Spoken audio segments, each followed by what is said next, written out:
Now, as you can see, we are going to try blending these simple colors, which is black and white.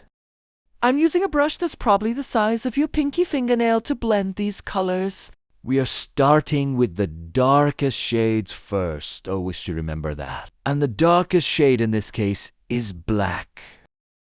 Now what I want you to pay careful attention to what I'm doing, and that is that I'm not washing my brush after mixing. I am dipping the tip of my brush in my white paint and gently blending at the corner of my black paint. Not at the center of my black paint, but the corner. That's so I'll have control of how dark or light I want my shade of gray to be. So now I'm going to keep on adding little touches of white and get lighter and lighter as I mix, getting different shades of gray from darkest to light. Pay very close attention to how I am dipping my brush into my white paint. I'm just using the tip or the edge of my brush to scoop out little tiny touches of white so that I can mix at the corner of the previous shade that I mixed before. In this particular style that we are painting, there's usually 7 different tones or shades of gray to paint to make up the entire piece. It's pretty fun actually seeing all of these colors come so perfectly together and well in sync with each other. Now this is our 6th shade of gray, and we are getting lighter and lighter as you can see.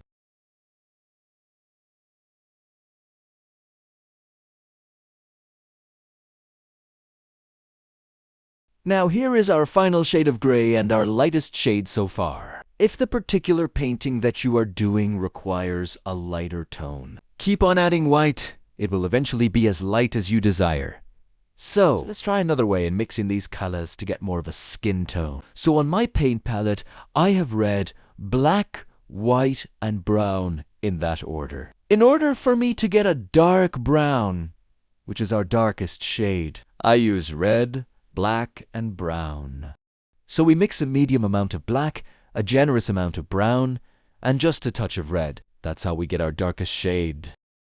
Next, what we're going to do is keep on adding white. So I just use the tip of my brush to get a little touch of white, and I keep on mixing little by little until the dark brown that I created gets lighter and lighter as I go. Mix in small circular motion until the particular color that you are mixing looks nice and smooth and well blended. Now you're seeing how perfectly blended all of these different shades are looking. It's pretty satisfying if you ask me. But if you notice from our previous video, I'm making more than just 7 different shades. I keep going until my paint gets to its lightest tone. Now, here we go starting from the darkest to the lightest tone of this particular color. So there you have it, and you should give this a try because it will help your blending and color mixing technique for future pieces.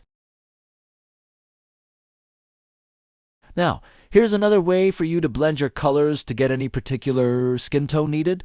First, we are going to make our darkest tone first as always, which is a rich, dark chocolatey brown. This time we are barely using white to make our tones lighter, so instead we are going to use the same based color to get those tones lighter. As you can see here, we're not using white to get lighter, but we are using the natural brown color that I have in my palette. And when you do that, you can get at least 4 different shades of brown from darkest to medium light. So this color that I'm using is orange, and I made this orange medium red with a generous amount of yellow. Now orange is another form of brown, so the more orange you add to your already mixed brown, the lighter it'll get. And just like the brown where we get 4 different tones, we'll do the same here. Now I forgot to put this color on my palette, but I'm using a creamy color to get my lighter shade of brown even more lighter.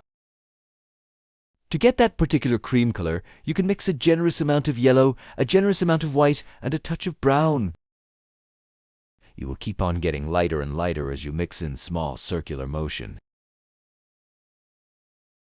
When your particular tones cannot get any lighter, then you add white to get it lighter. And there you have it. Different tones of brown, from darkest to light, in that particular order.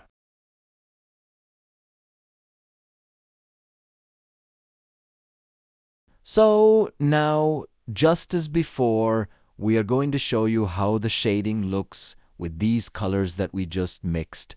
It gets lighter and lighter, from a chocolatey brown to a rich orangey brown to a light skin tone. And as I said before, if you cannot get your particular skin tone to get lighter, then that is the time when white is required. And just as you are observing, it will get lighter and lighter as you keep on adding. Now have fun mixing.